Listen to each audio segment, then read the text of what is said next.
They've got a very nice video, and I'm going to let her tell you how you can find this video and see it.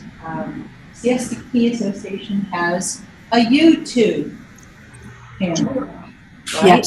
Yes. So we will tell you all about that, but she wants to show you this, and also we need your help on something that she is going to tell you about, and has to do with our CSDP Environmental Defense Fund that would help with it. So I'm going to let you go for it, G. Thank you. Thank you. So sorry, guys.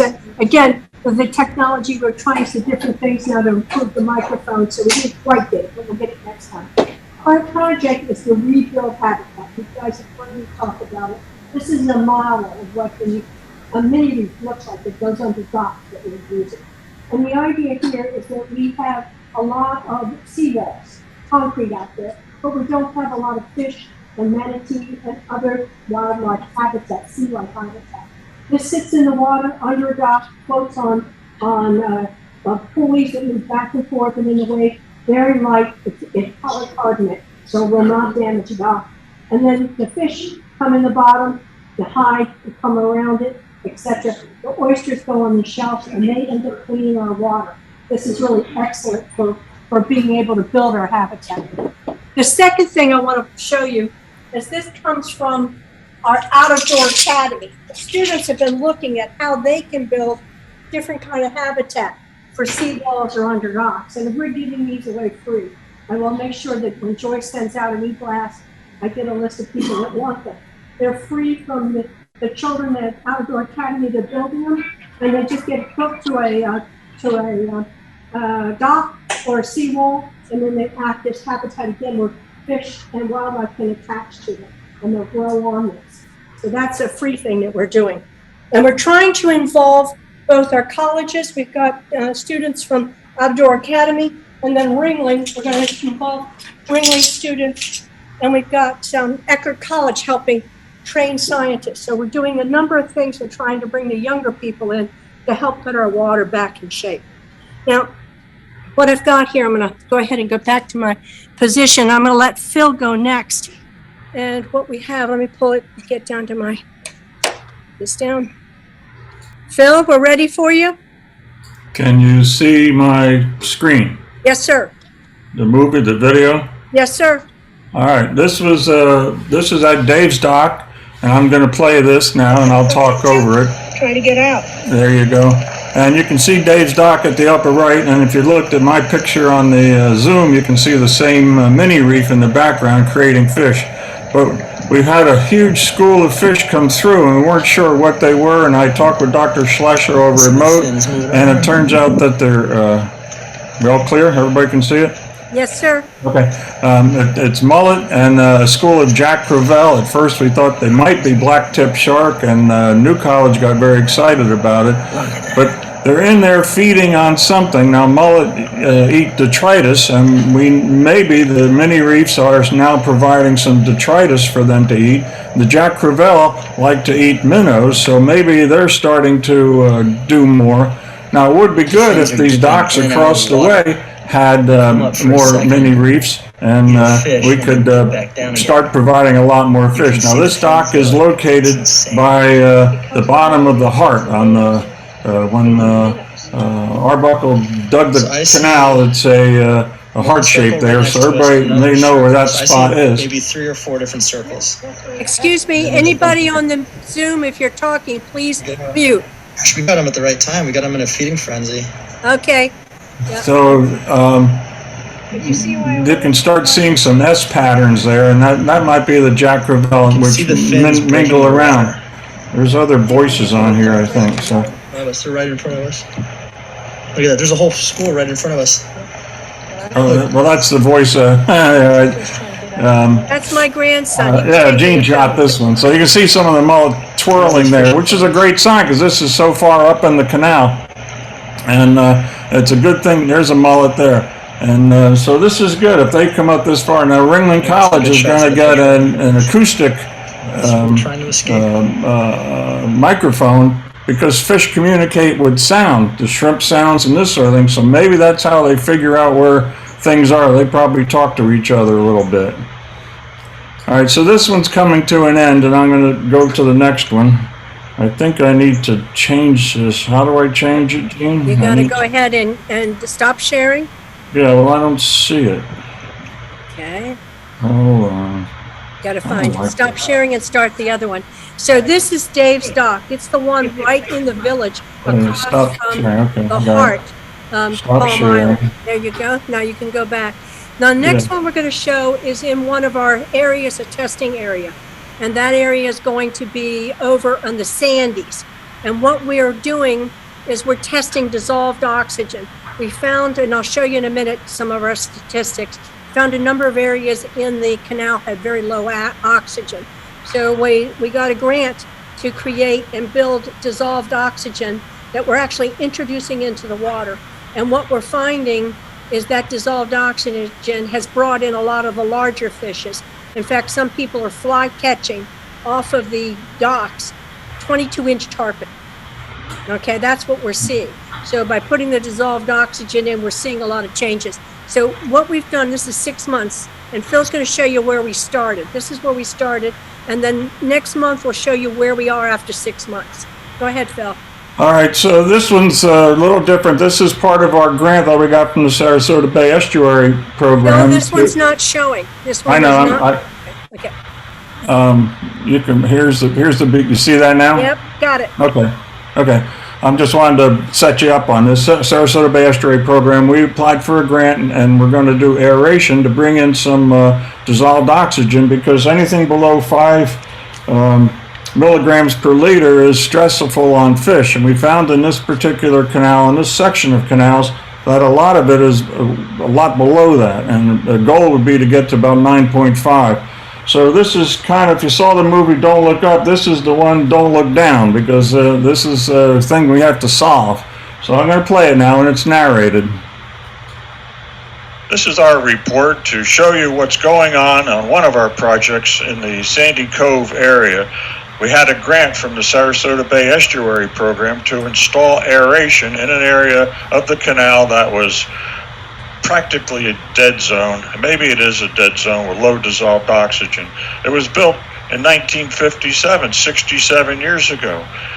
And in February, we installed 2 of the underdock mini reefs. And if you've been following along, you know that these replicate mangrove roots and some of the structure that was in the native environment before these canals were dug.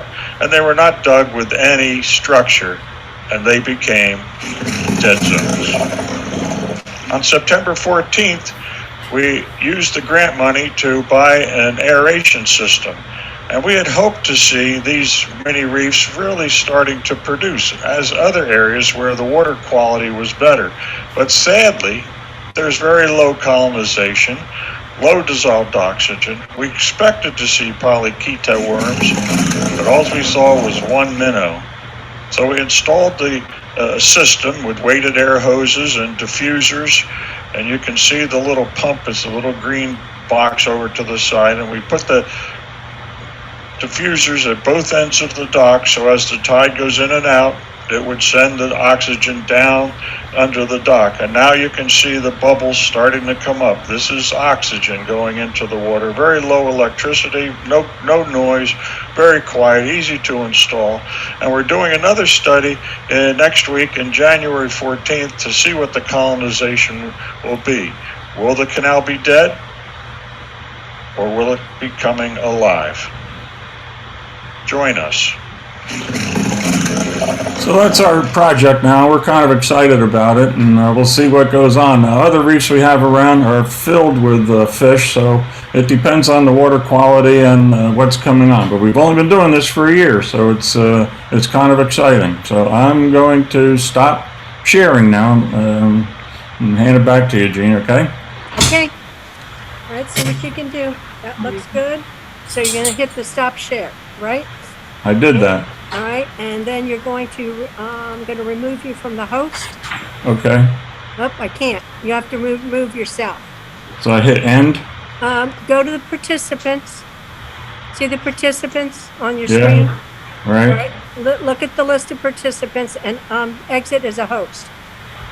I wish I could see that. Okay. You see where your share screen is? Go 2 down and you'll see participants with a number. Yeah, I see that. It says 18. All right, click on it. It says invite. All right, let me see if I can kick you off. Yeah, kick me off. Now go ahead and exit. Exit the, go under leave and exit. And then that'll Okay. kick you out. And I'm leaving meeting. Okay. See if that does it. It says assign and leave, so I'm assigning you have a check mark. Yes, So I'm- that's what I want. Oops, Jan may be the one that's leaving. Share screen, back to this. Sorry, guys, these are new. There we go. Now we got it. Let's see if I got it again. Put this over here. All right, I'm coming up now. Okay, so here's where we were. When Phil went ahead and gave you the 2 videos, he talked about what we were doing at Dave's dock, and then Troy was the dissolved oxygen dock. And what we're trying to do is, again, use the grant money that we've gotten from the Best Bay Estuary to install this dissolved oxygen. I absolutely had another interesting, Cape Coral came up to me and sent me a note that they are installing 10 bubble curtains. And what they're trying to do is control algae with these curtains. So we have a number of areas in Florida, they're doing different tests with oxygen. And what they're finding is these curtains that they're putting in of bubbles are holding back the blue-green algae. And they also think that the nano bubbles that Moat's testing is going to hold back red tide.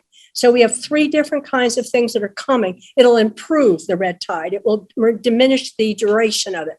So those are studies that Moat's doing, and we're doing some of that too with nano bubbles. So the point is that we're looking at different ways that we can improve not just our water quality and our fish life, but also improve our overall habitat for algae and then the red tide. So that'll be part of the studies.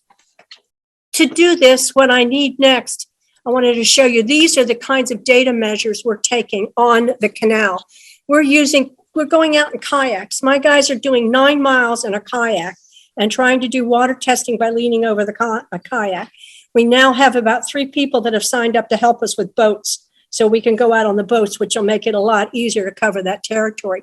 And what we're picking up is we're looking at the time we do it, the dissolved oxygen, the salinity, the pH. We're looking at connectivity, turbidity, and we're not doing nitrogen because that's too expensive right now to do. That's another test. But we're trying to get these particular dissolved oxygen, salinity, pH. That's the connectivity, the turbidity, and the other one is, I can't remember right off the top of my head, but that's another measure we're doing. So what I need and what I'm trying to do, here's the other one. That was the water measure for Sandy Cove, and here's the water measure for Dave's. Dave is actually, his run's really in the higher range, closer to 5. If you looked at the Sandy Point, they were more in the 3s. They were more in the 3s as an average. Trying to get to 5 is what we have to do. When we're at low tide, we can't always get there because the water's really low, but that's our goal. And the only way we're going to know if we're getting there is to do the science and actually get the measurements. So what we're doing, here's our data table. We are building this data table. Now it's a database. Our plan is to go to the Water Atlas for Sarasota County. And we're working to go ahead and provide our data to Sarasota County of what we're doing. And the second thing we're doing is collecting this to share with the community so we can see how well we're doing as far as improving our waters. Now, that brings me to my ask. We are borrowing equipment from Venice. The city of Venice, one of our counterparts down there, has this equipment, YSI equipment. And that's also what Eckerd College is using in Anna Marie Island. And these are handheld devices, and they allow us to go ahead and get a quick start on picking up what we want, the dissolved oxygen, the connectivity, the temperature, the pH, the turbidity, etc. So this particular device is what we need. It's a digital handheld device. Now, our goal in 2022 is to report this to the Water Atlas, as I've said. University of Florida is the one to set up the Atlas, but there's also a Sarasota database, so it'll go to both of them. The second thing we need to do is make sure we're consistent. We are training citizen scientists as our volunteers. We have about 8 people that are signed up to be volunteers. We're taking them to Anna Marie Island to be trained. And then we're coming down here. We borrow our equipment from Venice. and then we go into our water testing. We need to buy our own equipment. So what I'm asking for is that I'm asking for a donation to SKEDF. It's been set up to take donation. It is a nonprofit. You'll be able to get your tax deduction. And what we're trying to do with this money is to purchase this equipment to be able to do this testing with Siesta Key's equipment rather than borrowing it. So that's my ask for everyone. We have the reason we want to do it. As I said, here's where we stand right now. We've got the nano bubbles coming in this channel. We've got the dissolved oxygen in this one. And over here is a channel which will do nothing. And we'll be able to provide comparisons so you can see what the differences is, what the differences are in that. So those are the ways we're doing it. We're not just going ahead and doing it. We're actually holding controls so we can compare our results. Now, this one here, this is the big grant we just got from Sarasota County. We got $9,000 from them to put in mini reefs. We put in 30 mini reefs in this channel, and it's just started. They're amazed already at what they're seeing coming into the channel as far as the number of fish. But the intent here is to really look at what a concentration does and about improving our habitat. So this is the next step, and that's really, I need that, again, to build more credibility is to have the science behind that. So how can you support the Grand Canal project? And when I say Grand Canal, it's not just the Grand Canal. We're doing this on the intercoastal. We're doing it down in the bayous that are, the lagoons that are down in some of the bayous. We're putting it in Roberts Bay. We're putting it all over and around the key. That's the only way we're going to get a handle on some of the problems with our water is to figure out what's going on and being able to work on improving habitat to get fish and help from the actual oysters, et cetera, that's out there. So right now we can support us with assistance. I need some people that can do web support. Joyce and I know we need some web support. We need mapping and graphics and video photos. Paul does a wonderful job, and so does Phil. We need to train our citizen scientists to assist in the water collection. And we need, again, people that volunteer their boats for an hour or two so we can go out and do this testing. And we are next going to reach out to the community. We're using the students to help with our outreach and do some work for us.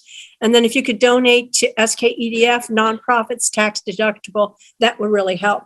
And Catherine prefers checks. I'll take cash. However we do it. But the point is that the nonprofit SKEDF works really well for us. So appreciate that. And just so you know, once again, we're at 14% for installs. We have another install right now at the end of January, 1st of February. We'll put in another 15, at least 15 mini reefs. Already people have signed up. So if you have a dock, you think you would like to have one, please get in touch with me. I'm Siesta Key. You can get info line and Joyce will get me the call, but you can look for us on the website, our project website. There's a contact there to reach out to me. Love to have you join for a mini reef or love to have you join to help us out. And any way you want to do it. So that is my talk. And I think I gave you 3 minutes back. Anyone have questions about what you've seen? You can tell there's still a learning curve even to do the technical work, but they have been out there really every weekend since this all started. Right. And hours. And the kids from the Outdoor Academy have been the one that the times they were helped. They were great. They were all super. And I was excited. I thought, now I know something I can do too. They taught me. So this is great. And we do, we were using our environmental defense grant fund for Siesta Key. It is a small charity entity that's registered through the state of Florida.